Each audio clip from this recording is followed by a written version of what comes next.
Hey guys, Bump here, bringing you another Unholy Dragonflight video. Today we're taking a look at a 21 Academy where I'm running the Wound build. In all my previous M+ videos, it's all been Disease build, and I felt like, let's take a look at Wound build in a dungeon where it's actually viable, and that's going to be Academy, mostly in Tyrannical.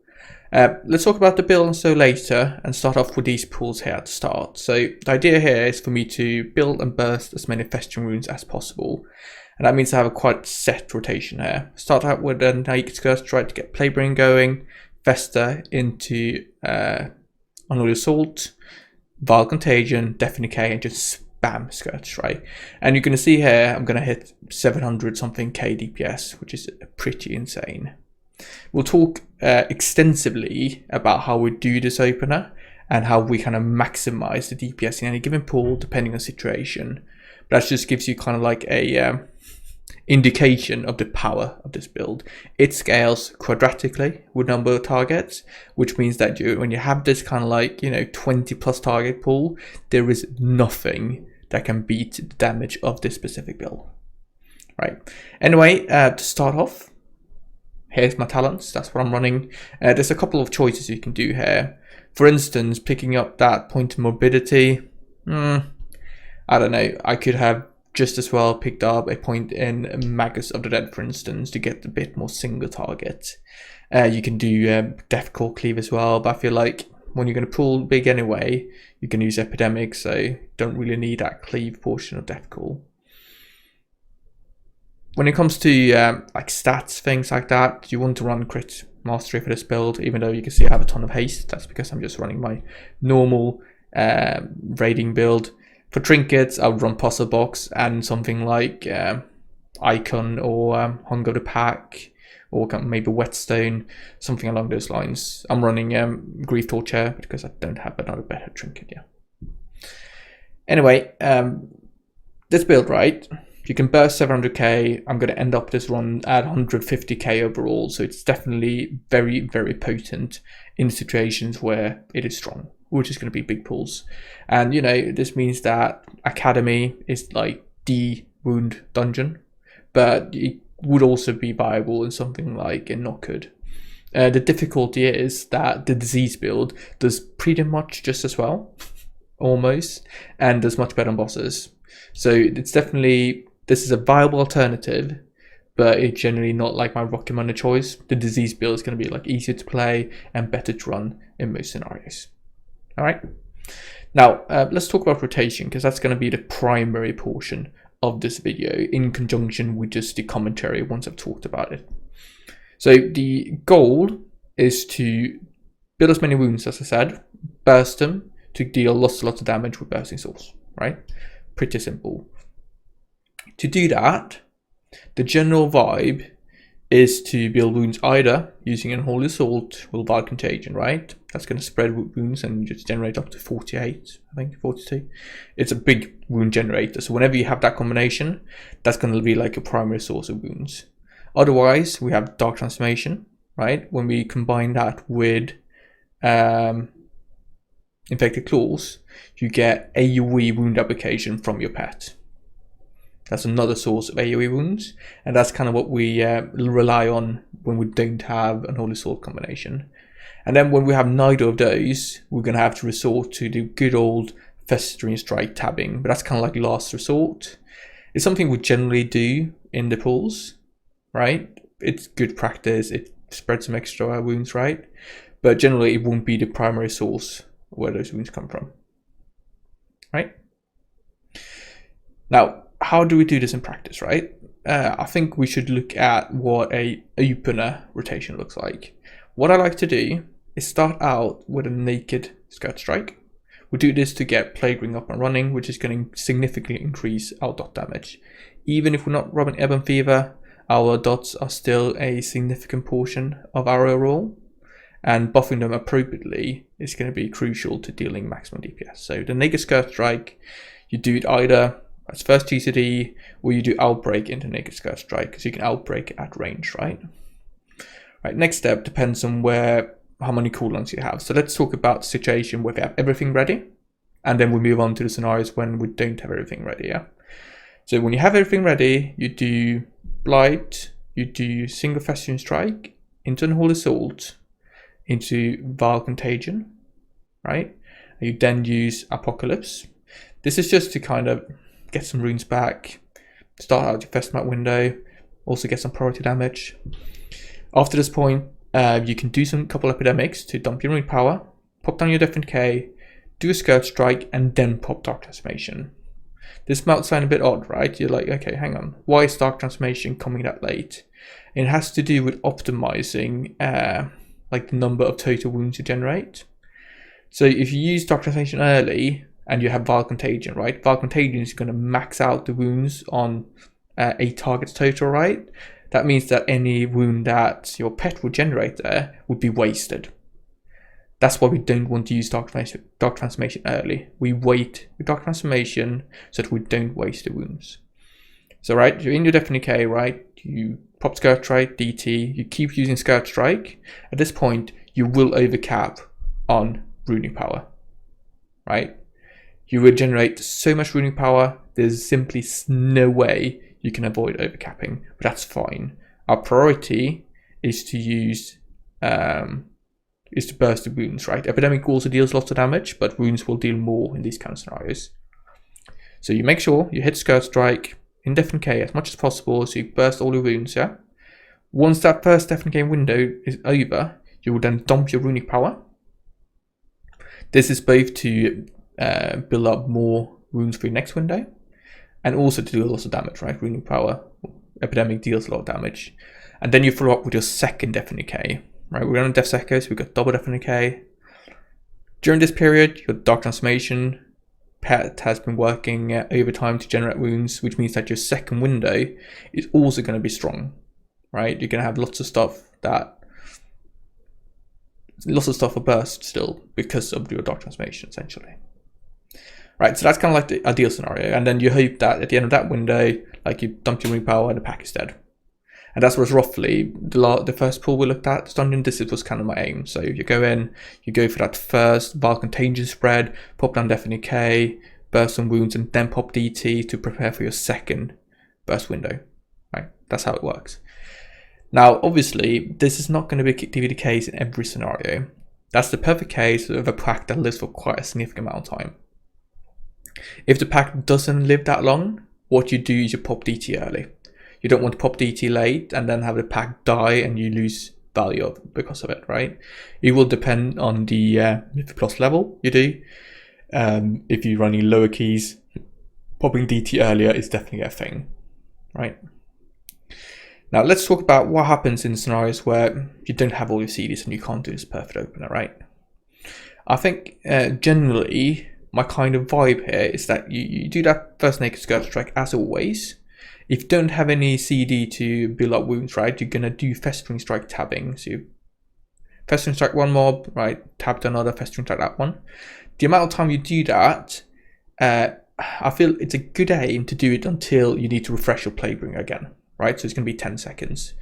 You do that first Scourge Strike, right? You do whatever cooldowns you have, you do some Festering Strike tabbing.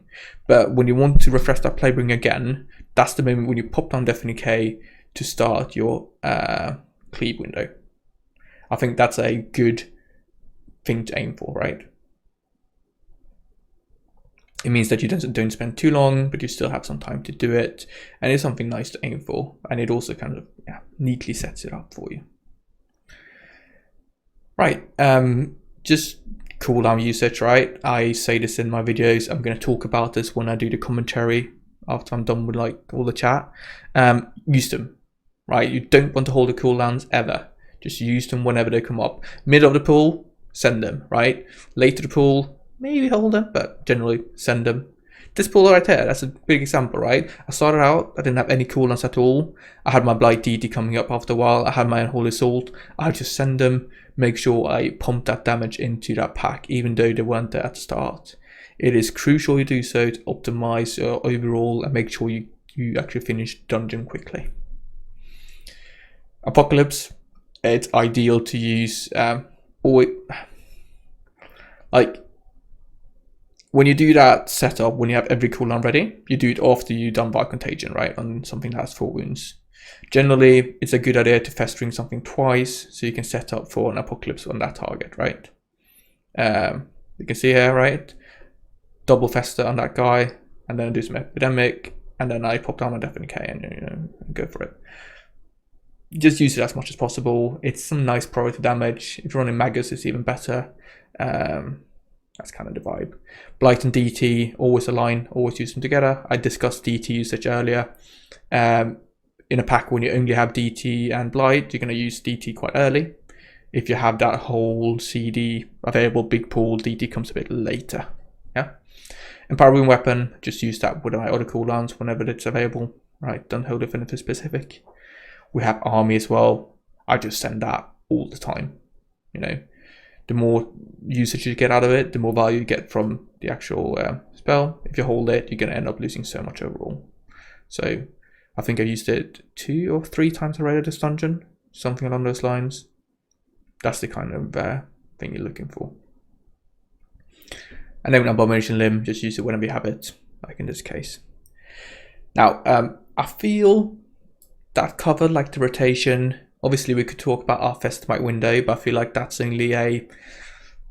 If you play properly, like if you follow my advice, your Festamite windows will be huge, right? Because you're going to be spending and building so many wounds. It's going to be like automatically going very high, right? You want to play in such a way that you don't actively need to track it. That's kind of my philosophy. I feel like one thing we need to discuss here is the fact that, well, I talk about overcapping ruling power, and it feels bad, right? So when do you actually want to prioritize ruling power? When do you don't? The general idea that you're going for is that you want to use enough skirt strikes so that you pop all the wounds you generate, right? As long as you do that, it is fine to epidemic as much as possible. This means that you don't want to overuse Skirt Strike, like you don't want to pop down Death Decay and then just keep spamming Skirt Strike when there's no wounds on anything. That's a bad idea. Furthermore, you can consider the fact that I will have a second Death Decay window, right? Which means that you can do quite a lot of epidemic in the first one if you know that you're just going to pop down the second one out anyway, and you can burst the wounds fully in that one, right? I'm not sure how much I actually play around that in this case, but it's a good idea to kind of play around double Death Decay. If you know you have the second one, you can be a bit more generous when using your epidemic. Alright, I'm sure I will come up with other topics I fancy discussing, but I feel that at this point, the rest of the video will be pure commentary. So we're just going to talk about what we see in front of us here. I will discuss my kind of a decision making, how I use my cooldowns, all those things, right? So if you are looking for more info, I'm not sure if there's going to be any more specific stuff. Anyway, we are killing the second boss here. We used Bloodlust, which is great. I had my army up. Didn't have to hold it for long there. It came up, just in time, which was lucky from my point of view. I'm using my cooldowns whenever they come up, so you can see Abomination Limb there. I just send it. I do hold Empower Wound Weapon here because that should ideally be used with other CDs. Abomination Limb, it doesn't matter. It doesn't scale with anything else. So I'm holding Empower Wound Weapon, and I'm probably going to do that with my next DT, Blight, and Apocalypse window. It's a good idea to use like Apocalypse with the other CDs. It means that it lines well, so whenever you hit the boss, right, you're not going to have a big desync there. On this fight, I don't do anything that specific. I can use Death's Advance here to avoid a knockback, but don't really need to. I'm going to use Anti-Magic Shell if I get targeted by the mana bombs. You can actually pre-use AMS there, which is better in a sense, because that just means you complete your dodge it.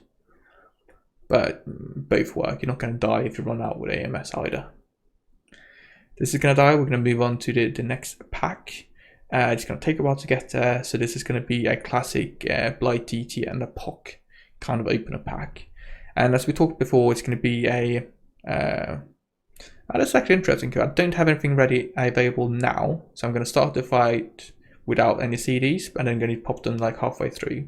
So you got the Naked Skirt Strike. I'm going to do some Fester tabbing here. I'm thinking about setting up my Apocalypse on one mob, so got that off. Pop all my cooldowns, dumping my epidemic here, and then we're going to go into our first FNK window. You can see at this point I've kind of already spent most of my wounds, so I don't need to prioritize hitting Scout Strike that much in my FNK window. I'm going to see if I can build a couple of more and then go for my second one. There we go, second FNK. Didn't do that much, but oh well. It was a relatively small pack, not that much overall in that one. Next fight, we can see I have army ready. I'm definitely going to leverage that on the Ravager. We have, what's it called? Bolstering here, so killing the big health targets is going to be very important. I got all my cooldowns coming up, so I'm going to use those. We see Unholy Assault into Vile Contagion, classic combo there. Leveraging that to build up 6 wounds on everything. Alright, I got definitely window kind of being disrupted a bit there, but that's fine. I've got a second one coming up, so I can just use that there. Alright. Pack is still living. I think it's going to pull some other stuff into it. So now we're going to see some classic like Festering Strike tabbing to build wounds, right? I'm going to make sure everything's dotted, use Epidemic, Festering Strike, use some cooldowns, but here we go, tab another time. I got my CDs coming up again, so definitely going to pop those. I have one target there that I can use Apocalypse, going to use that, then pop down Deafening K, and we're going for that burst window here for making sure we burst all those wounds we generated. It wasn't that many, like it's 2 to 3 on each target, which means that I don't need that many Scout Strikes to deal with it, but I'm still going to use them, right? If I don't have any new power, I'm in the Deafening K, right? I'm still going to hit Scout Strike, and your pet tool's going to continuously generate them. So you definitely have things to leverage there. Alright, you got next pack. I'm going in from a distance. I'm going to use Outbreak into Scout Strike. There we go. And then we start doing some Festering Strike tabbing. I've got my cooldowns coming up here. So I'm going to use Festering Strike into Assault, Vile Contagion, Apocalypse. There we go. Dump some Runic Power, pop down Death Decay, and then just cleave, do some big AoE damage here. Alright, we burst wounds, all good. Gonna drop some Runic Power there, pop down my second Death Decay, and then keep bursting them. All good. Very classic one. So you can see in this case, holding DT would have been a mistake because it died very quickly. I can't say that was part of the plan there, but this is the scenario as discussed earlier, where you want to use Dark Transformation earlier because the pack doesn't live for long. Alright, got the Sentry here. This is going to be, I don't know, take a while. This is not the best single target spec, by the way. Even though I do like, you know, solid single target damage from army and everything, but on a fight like this, I wouldn't be doing that well. Some tricks we can use here, like AMS and Death's Advance, is sufficient to survive his kind of like the big AoE, so you don't need to actually LOS when we do it. I can see I have army up here in 20 seconds, and I think I'm going to send it immediately. I know that I want army for the bird boss, right? So saving at this point would be a big mistake, because I'm definitely going to be able to lower its CD enough. There might be some 30%, but you know, why not just send army? I'm not going to use it for anything later. Going to get some nice priority damage. I think it's the correct choice. And we use CDs here, right? No reason to hold anything, right? Because I use CDs, I'm going to use that Death's Advance AMS tech. Right, I'm now just making sure we kill it ASAP. Alright, great. Moving on to the birds. I don't like the birds, by the way. They're not great for bolstering, because the big ones obviously get bolstered by the small ones. And it's not big pulls. I don't know. Classical, no CDs, pull, Outbreak, Scout Strike, and now we're just going to leverage our epidemics, right? Once we've done that, we're going to do some faster tabbing, more epidemics before we go into our Deafening K and kill the mobs. You can see there that the other people in my run probably use cooldowns for this, so I would advise against it. Like, much better to use those back on the big mob, would have saved us more time. Anyway, Here we got DT, blight window, popping everything. Quite nice that I got a PI on this run, definitely helped. Alright, I'm going to send quite a lot of single target into the big bird, try and get that down so it doesn't get bolstered too much, but it's still going to be bolstered significantly. Yeah, I need to pay attention. I'm not sure if I follow my own advice here with like doing my second Scourge Strike as kind of like, oh, this is my first FNK window vibe, potentially. I feel like it's good practice. Same thing with the Disease build, right? You use that second Scourge Strike as kind of like a goal for when to use your FNK, for instance. All right, it's gonna die. We can see next pull we have everything available to us. Blight, DT, and the Unholy Assault Vial Contagion combo. So hype to get that used here. Same thing as always though. Naked Scourge Strike into Blight, and then we're gonna do. What happened there? Messed up my rotation a little bit, I think. Yeah. So that should have been Scourge Strike, Blight, Festering Strike, and Holy Assault, right? I didn't use that initial Festering Strike, which is why I didn't have the runic power or the wounds available to do a proper Valk fusion.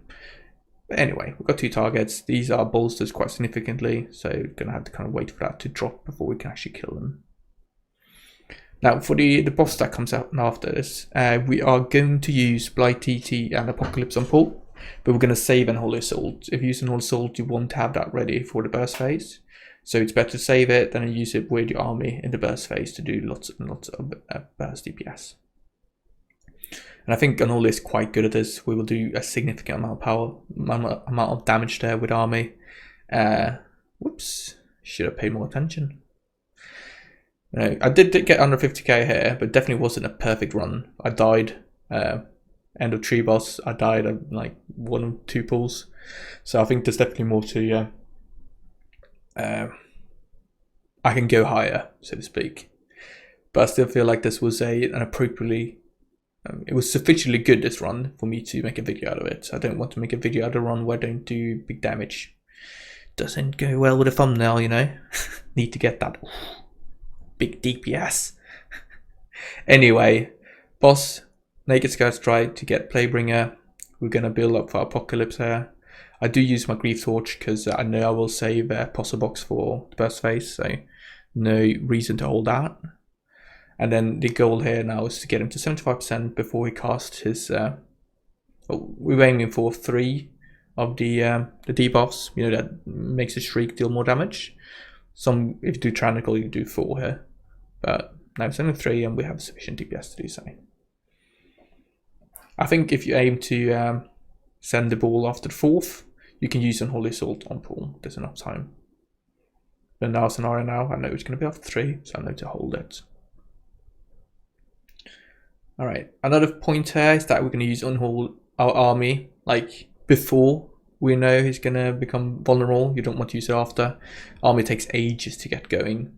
So I can see they are starting to send balls here. So I will start using my army. You know, see him there. So get that going. Use all my cooldowns. I use my potion, racial, just everything. And now we're just blasting the boss. And you can see my DPS there is just rising significantly. Right. If you do enough DPS here, right, you don't need to do the wins, but I feel like we're probably gonna send. I think I remember that we did send the wins just at the end, so we didn't get a 4th stack of the debuff. Alright, I got my next DT POC window coming up, so we're just going to press that ASAP. I'm building up some wounds to make sure my Apocalypse is ready for it. There we go. Sending Apocalypse, Blight, and DT. Lovely. Once they do initiate the win phase, what we're going to do is pick up one of the little balls on the ground. That gives you immunity to the pushback and some nice haste. It's kind of like the equivalent of the damage taken debuff the boss gets when you do the fire orb, but for wins instead. Alright, so we spawned the winds, and I'm going to use Desert Dance there. You can see we have a ball there. It's too close to the wind, so I'm going to wait a bit and then pick it up. This gives me Gale Force, which means I have insane amount of haste. You can see it puts me at 100% haste, which is pretty nice. And then we kill the boss. Right, we've got Rogue here, so what we're going to do next is we're going to do like a triple pull, and then we're going to do Shroud to the boss, because we have enough percentage here to not need to kill much at the end. I think it depends on like your tank, what kind of route they want to take. Sometimes you kill lots of stuff here at the end. Sometimes you do like our case here and don't do that. The spinning guys, right, dangerous, very dangerous, but you have lots of tools to interrupt them.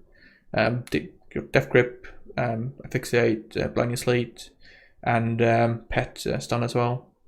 All great tools. Yeah, I wasn't quite following what to do there, but we will get going eventually. Here we go, Naked Skull Strike. We can do Blight. Use our CDs there.